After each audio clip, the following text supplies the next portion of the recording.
17 Februari 2026, Stadium Sultan Ibrahim. Kelab Bola Sepak Johor Darul Ta'zim, JDT, berada di persimpangan hidup atau mati dalam kumpulan A, Zon Timur, Liga Juara-Juara AFC Elite, ACLE, 2025 hingga 26.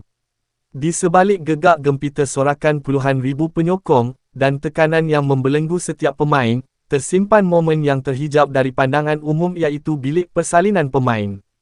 Di ruang spektakular itu, namun syarat dengan ketegangan, Duli Yang Amat Mulia Tunku Mahkota Ismail, Pemangku Sultan Johor, menyampaikan titah yang menembusi lebih daripada telinga. Ia menyingkirkan keraguan, skeptisisme, dan mentaliti negatif yang berpotensi melemahkan pemain. Mereka mempunyai bajet 60 juta dolar Amerika Serikat, kita hanya 15 juta dolar Amerika Serikat.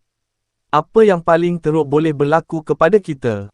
Kalah. Dalam perlawanan, ada menang dan ada kalah. Kita jangan takut dengan kekalahan, tetapi benci akan kekalahan. Biar mereka ingat kita, siapa kita. Kita Johor Darul Ta'zim. Give them hell. 17 Februari 2026, Duli Yang Amat Mulia Tunku Mahkota Ismail, Pemangku Sultan Johor.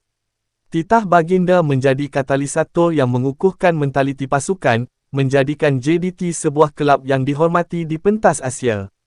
Lebih daripada kemenangan di padang, titah baginda menanam benih legasi mental, membentuk identiti pasukan, dan meneguhkan budaya profesionalisme, disiplin, dan kecemerlangan. Akhirnya, di bawah cahaya lampu Stadium Sultan Ibrahim, gema titah Duli Yang Amat Mulia Tunku Mahkota Ismail bukan sahaja membelah malam, tetapi juga membelah batas keupayaan Harimau Selatan lantas menulis satu lagi kisah yang akan dikenang selamanya.